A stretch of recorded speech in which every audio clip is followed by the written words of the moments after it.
Hey guys, it's me, Tay Tay Baby. I want to talk about something that I keep seeing happening so much and it makes me so sick.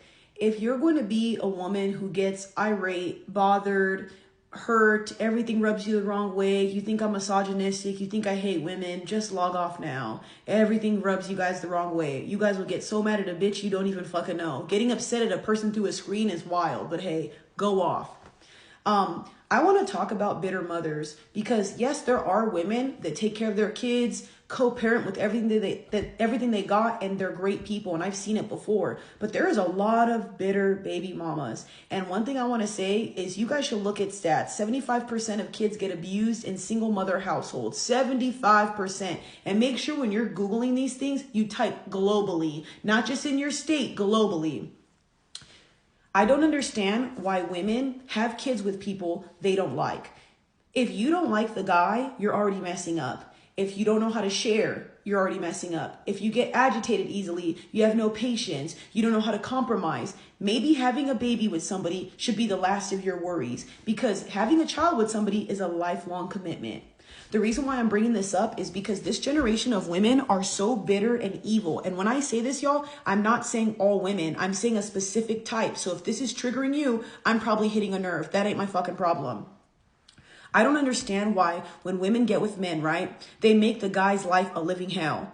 And people will go like, that's not true. That's not true. I can show you countless videos of men saying, okay, let's meet up. Let me go see the baby. And there's a video of a mom holding the baby and she's doing this. No, I got to put him in the car seat. I got to put him in the car seat. He's like, let me just put the baby in the car seat, because she has had physical altercations with him before and put her hands on him. He didn't want her near his car, which is totally understandable. Just hand me the baby and I'll do that. She made it a big old thing and then wanted to take the baby. Oh, she's not going with you. You're irate. You're this, you're that. And then you know what? The one key word she said that pissed me off. Oh, you don't know how to do it. Then teach him.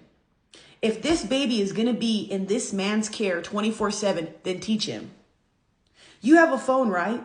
You, instead of sitting there taking ass pics and doing all that dumb shit that you guys do online, and I'm not hating, do whatever you want, but how come you can't use your phone for good? How come you can't sit on this phone just like this, make a video and say, look, I'm going to show you how to make the bottle. I put 2 scoops of this. I put this in here. This is what he likes. At 2 p.m., this is how he likes to be wrapped up. Get him, show him in a video, wrap up the baby. Hey, this is the car seat I use for him. This is how you use it. What is so hard about you taking the extra step to make sure your kid's okay?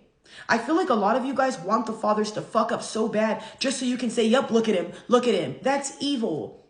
You're only hurting the baby in the end. The bitterness you have towards the man has nothing to do with the relationship. Learn to let that go. Don't be one of those women that talks about, oh, I just want the best for my kid. You don't, though. Because if you wanted the best for your kid, you would never put your kid in that situation.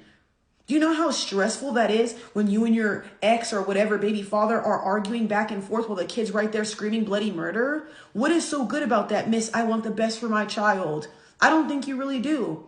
And yes, I do know there are deadbeat fathers and stuff like this. So you can say everything I'm saying right now to men and you be a good father and you show up. Because I've also seen a video before too where a woman was literally begging the dad to take the son and he didn't want to.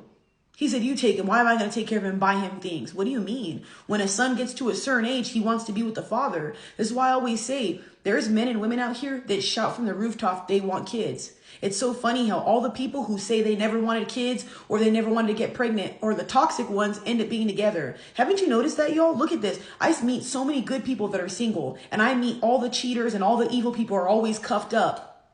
Something ain't right. But I'm only saying this to say, please close your legs and be mindful of who you sleep with and who you have babies with. There's nothing wrong with having kids, y'all. Kids are a beautiful thing. But again, if you come from generational trauma, you're recreating that with your kid.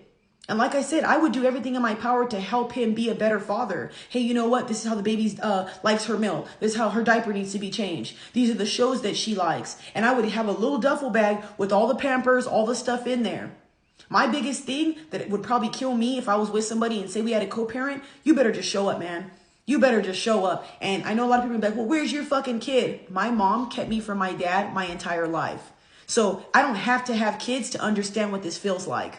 I feel like a lot of the times, for some reason, people have this stupid mindset of like, oh, you have to literally have kids to talk about these things. Don't you talk about men and you're not a man? Don't you talk about women and you're not a woman? Don't you talk about domestic violence survivors and you've never been hit before by a guy? Don't you talk about people who are paralyzed. You've never been paralyzed. Don't you talk about people with no money and you've never even made $1 million. It's called freedom of speech. You just don't like that when I hit a nerve. You guys don't like when women defend men, or you don't like when women have common sense. And I'm starting to see that. Y'all want us to be delusional and believe everything that comes with it. I'm only saying this because I've seen too many bitter women and it's sad now. Stop having kids just for the luxury of keeping the kid from the father. And again, I'll repeat this. Shout out to all the women that are great moms. Shout out to the women who try to co-parent as much as they can. And to all the women that have baby fathers that are pieces of crap and don't help them, I'm sorry. I really am. I can only imagine what that feels like to beg a man to come see his kids while he's over there building a fucking family with other people. That is so disheartening, especially when you're doing everything in your power to get this shit to work. My heart goes out to you and I'm so sorry. This is no slander towards any man or any woman. I'm just talking about people specifically who have kids on purpose to bait people. And a lot of you guys will say that's not true. Why don't you guys wait for the next videos that I'm going to show? There's men out here and women out here who literally just want to trap people just because they want an EBT check or just because they want to keep that person locked down. And you got to be honest, y'all. Everybody at least once in their life has been naive. You have, I have, everybody has. We can't sit here and act like we've all been perfect. Now, I've never went as far as to have a kid and trap a dude. I'm okay, guys. If I'm going to have kids with somebody, it's because I want to be with that person. That's a little scary to me. I'm not going to lie. Because the last thing I want is to be crying and begging a man to come see my kids. But again, if I did have a baby with somebody, because I've experienced what it feels like to have a mother keep me from my father, I don't think I'd ever be that type of girl. It's just not in me. I couldn't do it. I wouldn't want to hear my child screaming and crying to see their dad. And I know how, you don't understand how big a father's impact does in a kid's life. You know what I mean? Like me and my dad are super close, but just the fact that you're deprived from that stuff for a little bit, it does fuck you up in life. So please, if you're that woman, put your pride aside and just do better. And if you're that man, just do better. Stop going out here talking about people and causing trauma when you're the biggest one who does it. Look in the mirror. Take care of your fucking kids.